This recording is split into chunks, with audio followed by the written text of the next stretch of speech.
Здравейте на всички! Се намирам в град Карнобат. Днес ще опъваме в тази стаечка опънат таван бял глянец. И значи ще ви покажа накрая как ще изглежда. Ето, искам да ви покажа как отбелязахме периметър. Виждате ли там каква височина на тавана? И вижте тук най-малката. Значи от най-малък ъгъл пускаме значи 3,5 санта за този профил. Ето ви показвам. Този профил има 3,5 санта по ширината. Пускам от най-малък ъгъла 3,5 и вижте колко тук излиза. 10 санта. Обаче, виждате как равно сега по откос става горе равен таван. И накрая ще видите как ще се получи. Ето показвам. Значи сложихме профила. Профила закрепляваме с фишери 6х50 и с самонарезка по дърво на 51 мм. Значи така слагаме фишера, забиваме фишера през 10-15 санта да бъдат един от друг. Както сложихме фишера, взехме, видите, ето така.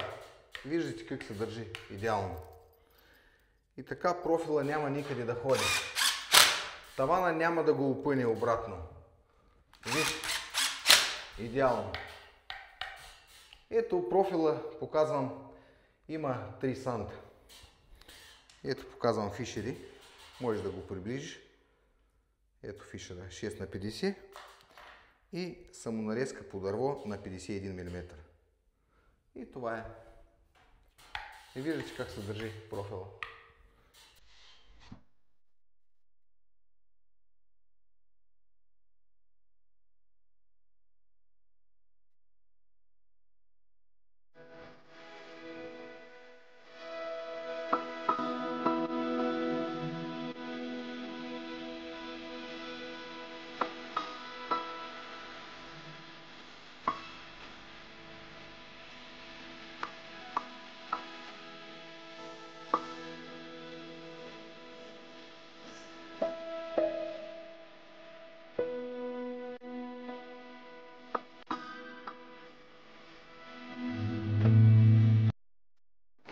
След това, когато сложихме багет по периметър, цял периметър, взимаме такава тикса, може и метална тикса, може хартийна, и така слагаме на стиковете.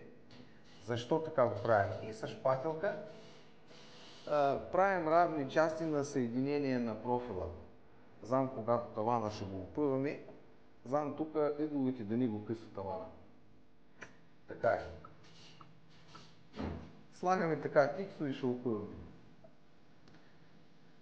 Преди да започнем да опъваме тавана, задължително трябва да включим калорифера, за да стоплим помещението първо, и второ да стоплим тавана. Аз ще ви покажа как.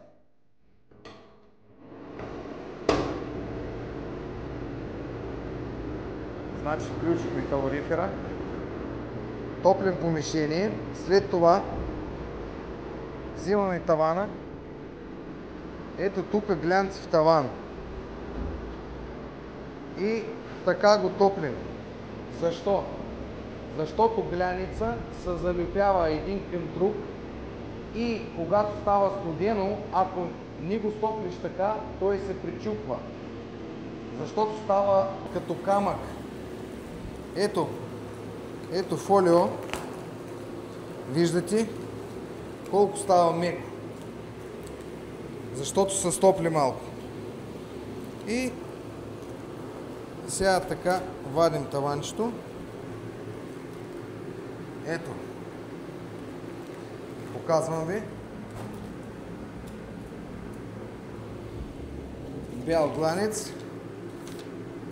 И как по документ направен. Така, греем го. Греем задължително да може да се отлепи. Защото става дървен, студен. Гарпуна този трябва да стане мек. Заспиваш, брат. Добре. И сега ще ви покажем как ще го опъваме. Ето, искам да покажа. Вкарахме 3 ъгъла, гледайте. Единият там, втория и то с третия. И последния ъгъл вкарам и след това показвам как последователно да слагаме тавана. Значи взимам шпателката. Ето. Ела насам, покажи. Ела насам. Ето. Вкарах един ъгъл и от този ъгъл. И така. Виждате ли как вкарвам направо тавана? Ето.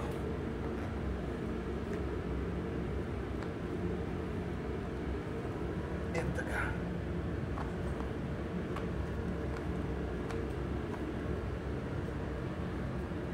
След това те ще сложат тук багет и ще затворят, значи тапет горния и да затворят тези дупки. Покажи как изглежда. Значи, покажи мене. Обяснявам. Първо слагате единия ъгъл. Втория слагате ъгъл, който е противоположен. Този. И третия и четвърти. И след това така и напъваме. Обяснявам, гледайте. Значи сложихме 4 ъгъла и след това напъваме по средата и по средата слагаме. Правим на такива равни волни. Ето така. Ето.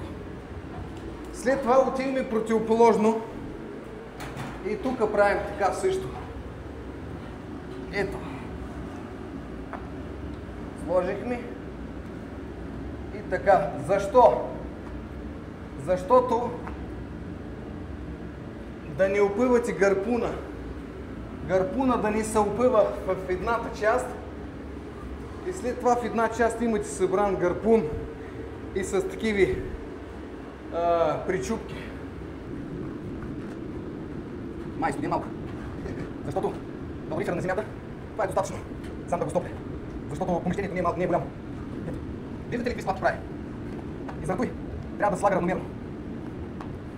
И насам. Взимаме калорифер. Ако виждаме, че тежко се дърпа, равно служи. Равно камерата. Ето така. Сгряхме тази част. И значи виждаме, че гарпуна много меки. Вижте как се опъва тяло. Виждате ли? Ето. И сега горещо даже стана. Ето така. И след това всички ги запъваме направо, таван, опънат.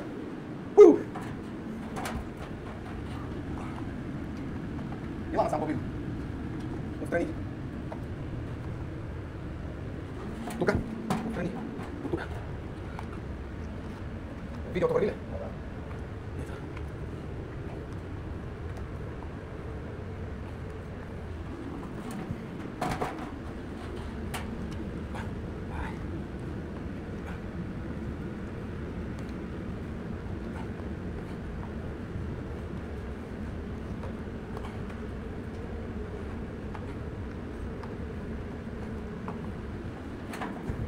Тука. Тука.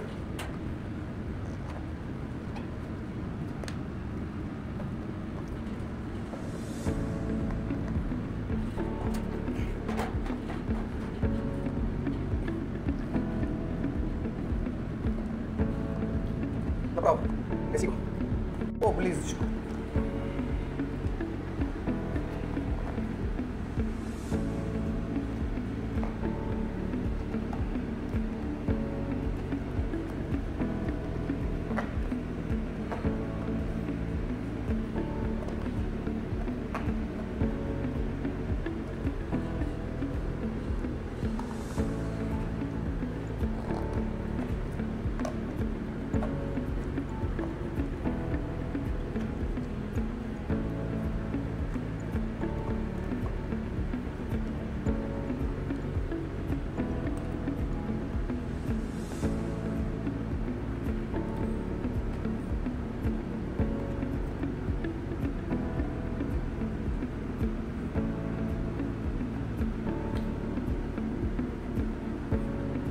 сега вече сме готови. Бати, покажи тавана. Готови сме. Давай насам. Давай да го покажа изцяло. Ето имаме бял глянцов таван. Ето виждате как свети на тавана прозорец.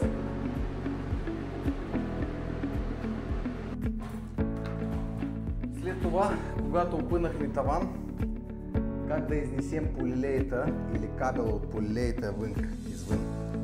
Слагаме такъв опръстен, пластмасов. Значи, взимаме лепило гелово лепило, защото държи влагата, държи водата. И, значи, гледайте, първо търсите къде е платформата. Значи, ето платформата тук. Ето, тук се намира. Ето центъра. Значи, центъра се намира тук. Можем даже да вземем молив и направо с молив да го начертаем. Ето това центъра. Виждате ли? След това слагаме лепило. Покажи на само врат.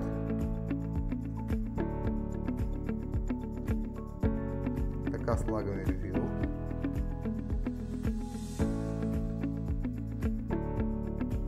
Слагайте повечето лепило, зам тавана да ни го офъни. Ето. Сложихме лепило. Ето имаме точката. Провяраме още. Виждате ли? Тук ще бъде полилея. Ето. Така и го залепяваме.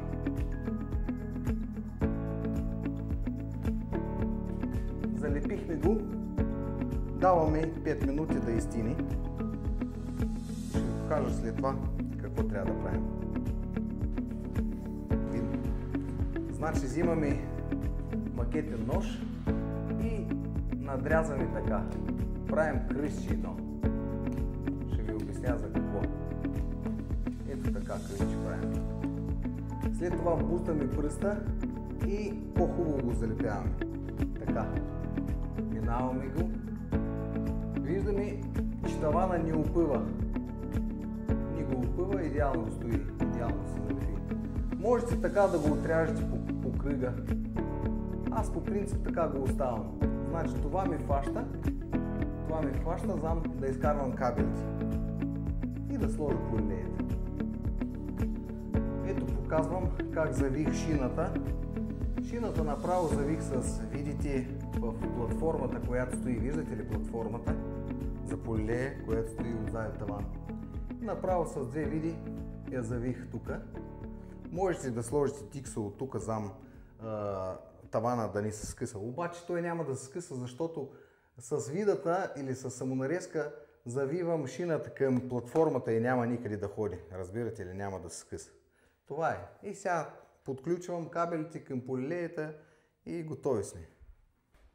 Ето показвам ви работа. Сложихме полилеята и така изглежда опънатия таван. Отдолу в описанието ще оставя номер на телефон. Ако на някой му трябва опънат таван, поръчайте, препоръчвам. Бързо, по-евтино от хипс картон, по-модерно, защитява от водата, тапети няма да се намокрят, водата може да се слие, да се излива. Значи, както виждате, бати, много бърза ли стана? Идеално бързо. Добре. Хубав ден, да се живи и здраве!